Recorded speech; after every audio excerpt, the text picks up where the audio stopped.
Hey everyone, and welcome back to Truth Serum. Today we're diving into a question that's been around for centuries but feels, well, more relevant than ever now.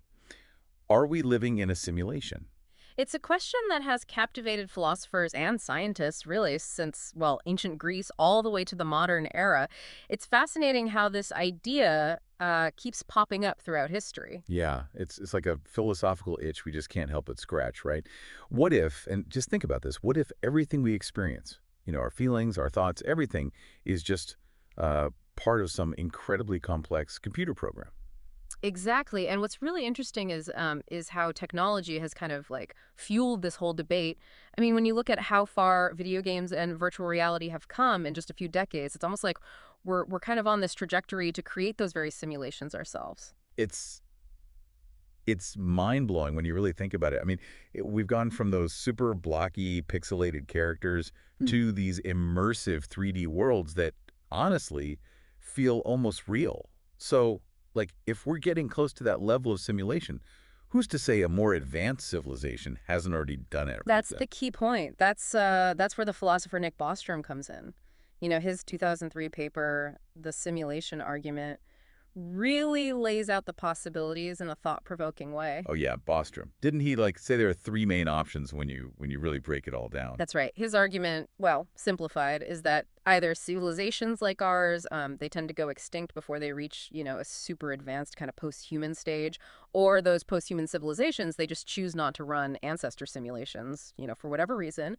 Or, and here's the third option, we're already in one of those simulations. Whoa. Okay. It's like a cosmic multiple choice question where like each answer is equally mind-boggling. So are we doomed, ignored, or simulated? Uh that's a pretty heavy thought to start the day with, I gotta say. Well, the point isn't to actually, give a definitive answer. Bostrom himself doesn't claim to know which possibility is true, right? It's more about kind of exploring the implications of each scenario and how those implications challenge our assumptions about reality. So he's holding up this mirror to our own technological progress and asking, hey, if we're on this path, wouldn't others have traveled it already? Exactly. And this whole line of thinking has really captured the imaginations of some pretty prominent figures too. Elon Musk, for example, has been pretty vocal about his belief that we're, likely living in a simulation. Yeah, I've definitely heard him talk about that. He put the odds at something like, what was it, one in billions that were in base reality. Mhm. But then on the other hand, you have someone like Neil deGrasse Tyson, who, while not dismissing the idea, is he's much more cautious, I say, about drawing any conclusions without, without concrete evidence. It's fascinating, right? You have these brilliant minds all looking at the same evidence but coming to different interpretations. Yeah. That's what makes this topic so engaging to think about and talk about. For sure. Okay, so we've got Bostrom's trilemma and these big names kind of like weighing in. But what are some of the actual arguments that kind of support this whole idea of us living in a simulation? Hmm? Where does this theory get its traction? Well, one of the most compelling arguments comes from just the sheer pace of technological advancement, particularly in fields like artificial intelligence, virtual reality. Just think about how far we've come in just a few decades. Seriously, it's insane. We've gone from like Pong and Pac-Man to photorealistic games and VR experiences that like they can actually trick your senses. If that trend continues, are we really that far away from creating simulated worlds that are basically indistinguishable from reality? It's a really valid question, and it leads to this fascinating thought experiment. Imagine, just imagine, a civilization just a few centuries ahead of us, technologically speaking. The kind of computing power they might have would be, well, it would be unimaginable to us. Creating a simulation as complex as our universe, I mean, that might be like child's play for them. Okay, yeah, I can see where this is going. So if we're kind of on the verge of creating these simulations ourselves, maybe it's not so crazy to think that a more advanced civilization has, already done it. Right. And if there are potentially billions of these simulated realities out there, statistically speaking, it's more likely we're in one of those than the original base reality, right? Precisely. That's the probability argument, really, in a nutshell. It basically boils down to the idea that if there are way more simulated universes than real ones, well, the odds are kind of stacked in favor of us being in a simulation.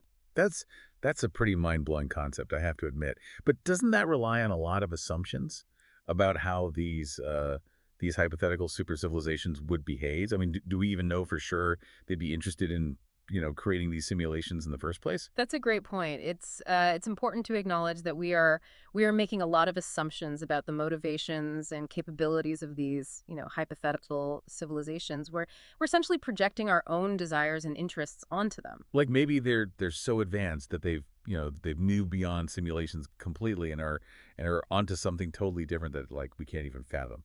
Exactly. But even with those caveats, the probability argument, it remains a pretty compelling piece of the puzzle. Okay, so we have the technological argument, this probability angle, but there's also this philosophical side to this whole simulation idea, right? Like, where does philosophy fit into all of this? Well, philosophy has always, grappled with the question of reality and the limits of our perception. Think back to Rene Descartes and his famous "I think, therefore I am."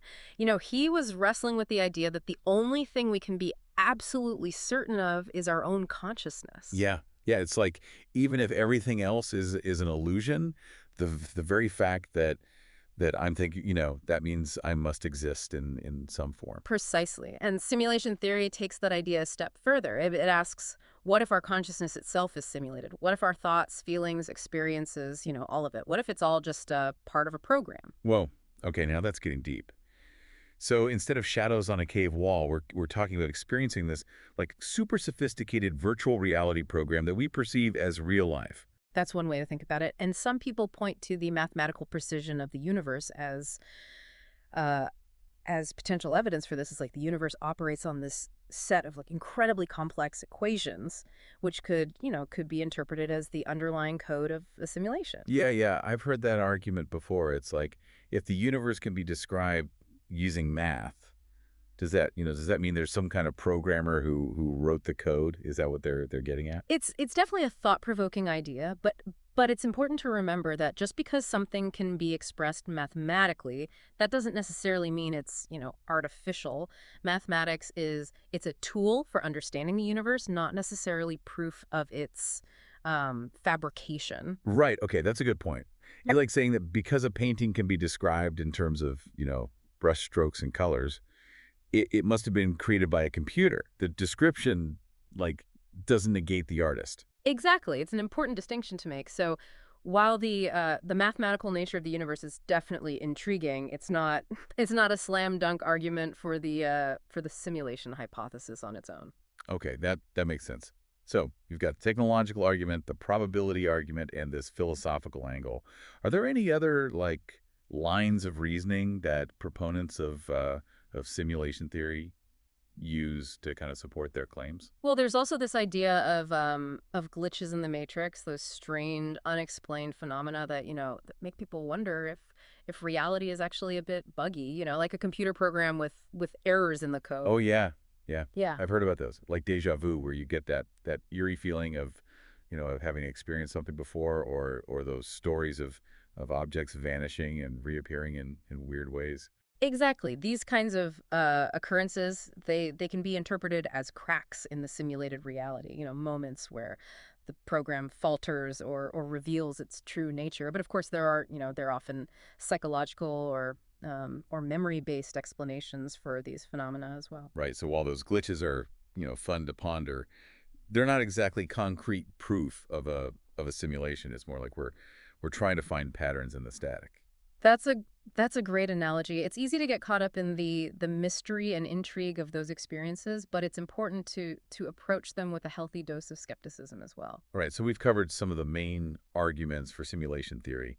What about some of the key figures in this space? We talked about Nick Bostrom and his simulation argument earlier, but are there other like prominent voices who've weighed in on this idea? Absolutely. We already mentioned Elon Musk and his strong belief that we're probably in a simulation.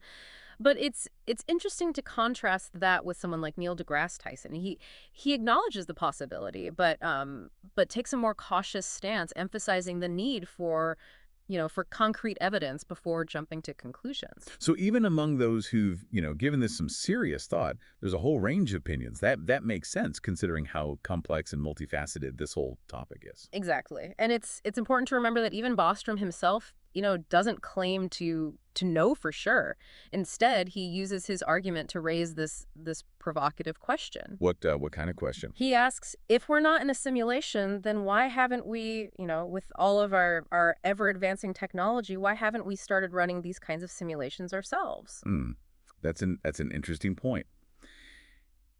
If it's theoretically possible for us to create such simulations, wouldn't it stand to reason that a more advanced civilization might have already done so? That's the crux of his argument, really. It's not so much about proving that we are in a simulation, but rather about exploring the implications of the idea and challenging us to think critically about the nature of reality itself. Okay, so it's less about finding a definitive answer and Yeah. more about sparking a deeper conversation. Exactly, and that's what makes this topic so endlessly fascinating. It forces us to confront the limits of our understanding and consider possibilities that that might seem crazy at first glance. Well, I think we've done a good job of like laying the groundwork here and exploring the core arguments behind simulation theory so far. But we've only just scratched the surface. There's so much more to unpack. Absolutely. In the next part of our deep dive, we'll delve into some of the potential evidence both for and against simulation theory, as well as the implications of actually living in a simulated reality. It's going to be a wild ride. I can't wait. Stay tuned, everyone, for the next part of our exploration into the mind-bending world of simulation theory. Welcome back, everyone. To Truth Serum, where we're continuing our deep dive into the mind-bending world of simulation theory. Last time we kind of laid the groundwork, exploring those core arguments in the historical context. Yeah, we talked about Bostrom's trilemma, right? Right, and how technology's rapid advancement really fuels this fascinating debate. But as with any good theory, there's always two sides to the coin. Of course. So let's dive into the arguments against simulation theory. Yeah. And see what the skeptics have to say. See what they have to offer. Because as much as I love this idea of us living in a giant computer program, I also, want to be grounded in reality. Of course. A healthy dose of skepticism is always a good thing. Right. One of the main criticisms of simulation theory is that it's ultimately, unfalsifiable. Unfalsifiable. What does that mean in plain English? It essentially means that there's no conceivable experiment or observation that could definitively prove or disprove whether we're living in a simulation. So it's more of a thought experiment than a scientific theory. We can't go out and test it in a lab. But that's a good way to put it. Okay. And that makes it, tricky to approach from a purely scientific perspective. Right. It's like trying to prove or disprove the existence of God. It's ultimately a matter of faith. Okay, I get it. No matter what weird or unexplainable thing we might experience, there's always this possibility that it has an explanation within our current understanding of physics and reality. Exactly. We could interpret a glitch in the matrix as evidence for the simulation. Sure. But there might be a perfectly rational scientific explanation that we just haven't discovered yet. Right. Okay. So the lack of a clear way to test the theory is one major hurdle, I guess, for the skeptics. Right. Another common criticism is that the entire concept kind of rests on a lot of assumptions about super advanced civilizations, right? Their capabilities, their motivations, even their existence in the first place. Yeah. We touched on this before. Just because we might be on this path toward, creating these really realistic simulations, it doesn't automatically mean other civilizations have done the same or would even want to, right? Exactly. It's a bit like assuming that aliens would be, obsessed with probing humans just because we're curious about extraterrestrial life. We're essentially imposing our own limited perspective on something we know nothing about. Yeah. It's tempting to think that these, hypothetical super intelligent beings would be interested in in simulating us, but who knows, maybe they have better things to do. All right, maybe they're creating simulated universes with entirely different physical laws, or maybe they've moved beyond simulations altogether and are exploring realms of existence that we can't even imagine. Okay, so the skeptics argue that we're basically jumping to conclusions based on our limited understanding of the universe and our own technological trajectory. Precisely. Okay. And they have a point. Yeah. It's important to acknowledge the gaps in our knowledge and the inherent bias we bring to these kinds of discussions. Yeah, for sure. Okay, so we've heard from the skeptics, but what about the other side of the argument? Is there any actual evidence that suggests we might be, living in a simulated reality? Well, proponents often point to certain aspects of quantum mechanics, like the observer effect, Mhm. as potential clues. Remind me, what is the observer effect again? It sounds vaguely familiar. It's the idea that the act of observing a quantum system can actually influence its behavior. Okay. At the subatomic level, particles don't have, definite properties until they're measured. So it's like our consciousness is like directly impacting the physical world at a fundamental level. That's trippy. It is, and some people interpret this as evidence that reality is not as, fixed and objective as we might think. It's as if the universe is a video game, and our attention is like the cursor that renders certain parts of it into existence. Okay. I can see how that would be appealing to those who believe in the simulation hypothesis. Right. It kind of feeds into this idea that reality is this dynamic, responsive system that could be a program running on a giant cosmic computer. Exactly. It's a suggestive piece of the puzzle, Yeah. even if it doesn't, definitively prove anything. Right. So quantum weirdness is one thing they point to. What else do they use to support their claims? Another piece of evidence often cited is the fine tuning of the universe. Hmm. I think I've heard of that, Have you? but refresh my memory. Essentially, it refers to the observation that the fundamental physical constants of the universe, they seem to be incredibly precise. Yeah. If these constants, things like the strength of gravity or the mass of an electron, if they were even slightly different, life as we know it, it would be impossible. The universe wouldn't have formed, galaxies, stars, planets, Right. or ultimately us. Wow, that's a pretty big coincidence. It's Yeah. it's like someone set the dials just right to allow for life to emerge. Exactly. Yeah. And that's what proponents of simulation theory latch onto. They argue that this fine tuning is evidence that the universe was deliberately designed, perhaps as a simulation specifically for us to No, inhabit. like a cosmic game developer setting the parameters just right for a specific gameplay experience. That's a pretty wild thought. It is. Yeah. But of course there are counter arguments to this as well. Oh, I bet. I bet the skeptics have an explanation up their sleeves. What do they say about the fine tuning argument? They often bring up the anthropic principle, which basically states that we shouldn't be surprised to find ourselves in a universe that supports life. Yeah. Because if it didn't, well, we wouldn't be here to observe it in the first place. Ah, I see. It's like saying we shouldn't be surprised to find ourselves on a planet with breathable air, because if it didn't have that, we wouldn't be around to comment on it. Precisely. It's a matter of perspective. Yeah. We can only observe a universe that's compatible with our existence. That doesn't necessarily mean it was, designed that way, Right. but it does explain why we shouldn't be, shocked by the fine tuning. Okay, that makes sense. So the fine tuning argument is intriguing, but it's not a slam dunk for simulation theory either. Right. Like many aspects of this topic, it's open to interpretation.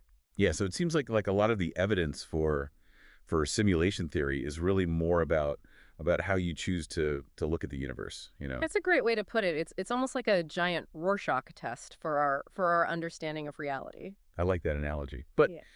but whether you lean towards skepticism or you find yourself kind of drawn to the possibility of a simulated existence, Right. there's no denying that simulation theory forces us to confront some pretty profound questions. Absolutely. It challenges our assumptions about the nature of consciousness, the limits of our perception, and the very fabric of reality itself. And who knows, maybe exploring these questions, will lead us to a deeper understanding of the universe, Yeah. even if we never definitively prove or disprove the simulation hypothesis. Well said. But before we get lost in philosophical speculation, let's bring it back down to earth for a bit and talk about the practical implications of simulation theory.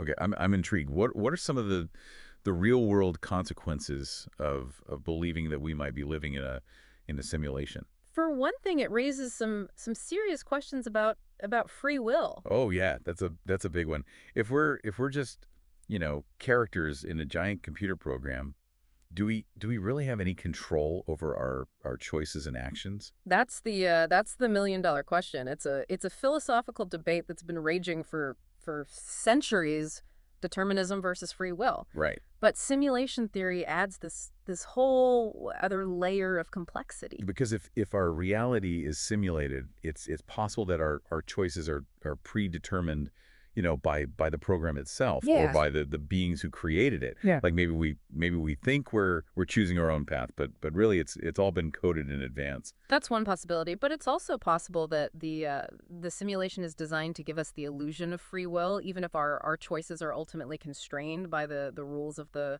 program. It's like playing a video game where you feel like you're making your own decisions, but really you're limited by the game's mechanics and the developers' intentions. Exactly. So the question of free will becomes even more, nuanced and slippery when you introduce the possibility of a simulated reality. Right. Okay. So simulation theory kind of throws a wrench into an already complex philosophical debate. It definitely does, and it has the potential to affect our understanding of morality as well. Morality, how so? Well, if we're living in a simulation, then the rules of our reality, they might be different from what we assume. Actions that we consider immoral in our world might have different consequences in a simulated environment. So things like right and wrong might not be as clear cut as we think. Exactly. It's Um, like playing a video game where you can, steal cars, cause mayhem, even kill other characters without any real world repercussions. Mhm. Yeah. But if our reality is just a more sophisticated version of that, it kind of blurs the lines, doesn't it? It does. It makes you, question the nature of morality. Is it something inherent or just a set of rules imposed by the system we're in? Wow, that's a pretty mind-blowing concept. It's both liberating and unsettling at the same time. Absolutely. It's both fascinating and frightening to contemplate the possibilities. Well, I think we've covered a lot of ground in this part of our deep dive. We have. We've explored the arguments for and against simulation theory and delved into some of the fascinating and sometimes scary implications of living in a simulated reality.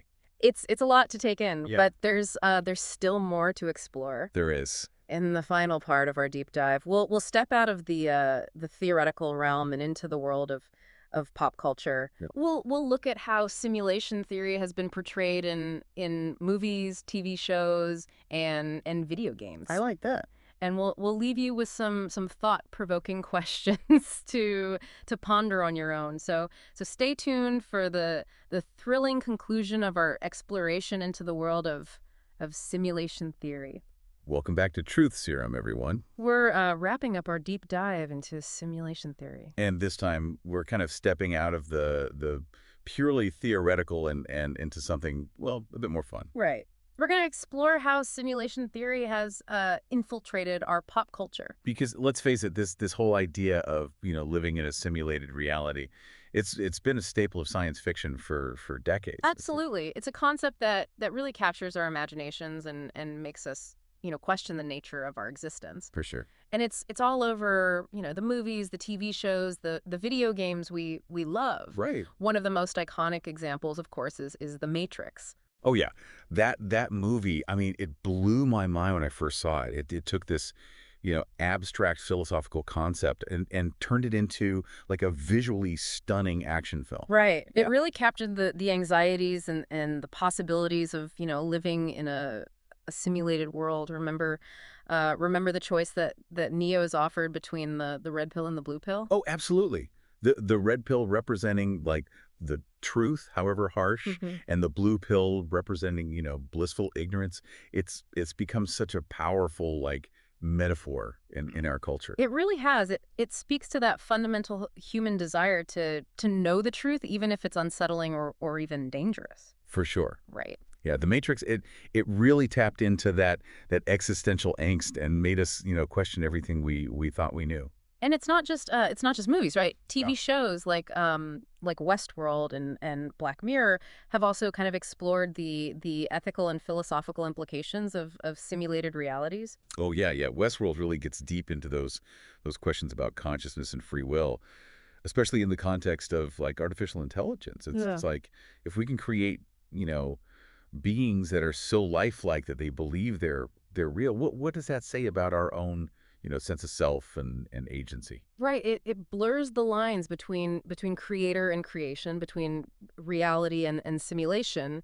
And as technology advances, those lines are only going to get, blurrier in the real world too. It's both fascinating and a little bit terrifying to think about. Absolutely. And let's not forget about video games. They've become so immersive and complex, offering us a taste of what it might be like to actually exist in a different reality. Yeah.